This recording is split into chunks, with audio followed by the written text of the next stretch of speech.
Hello, magandang buhay! Mag-testing tayo nitong bago naming repair na 50 kVA. Yan, kukuha natin ng insulation. Yan, insulation tester.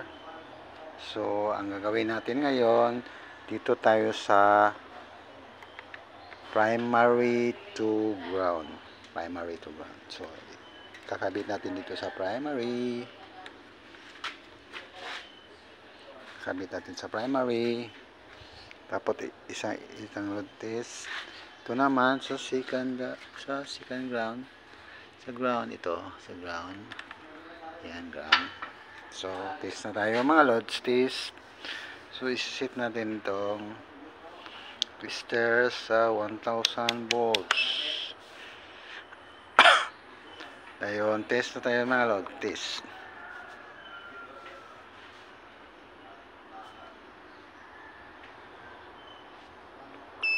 Test.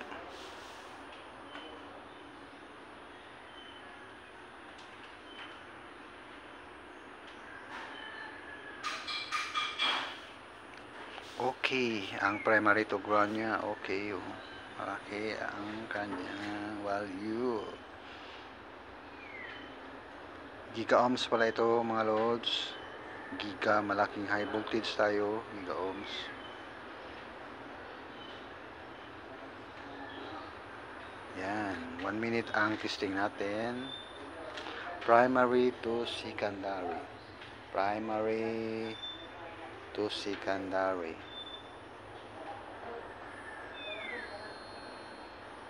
Yan.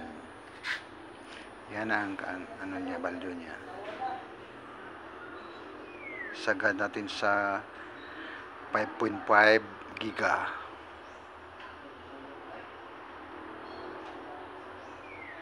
Okay, off na natin ang tester. Then transfer natin itong ground to secondary. Secondary tayo loads, secondary. So ang testing natin ngayon is from primary to secondary. So test.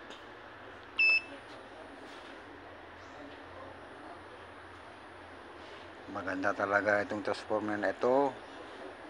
Malaki ang kanyang value sa kanyang ohms niya. 5.5 giga ohm in just 20 seconds. So very good. Very good siya. Tapos may last pa tayo. Off sana natin. Off muna. Off muna. Tapos ito na namang primary. Dito naman tayo sa ground. So ang test natin is secondary to ground. Secondary to ground. So test tayo, test.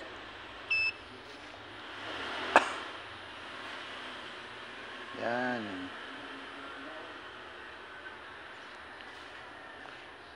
Secondary to ground niya, medyo kunti lang ang ano niya, ang laki, pero pasar na siya, bossing. Hindi katulad yung primary to secondary kanina.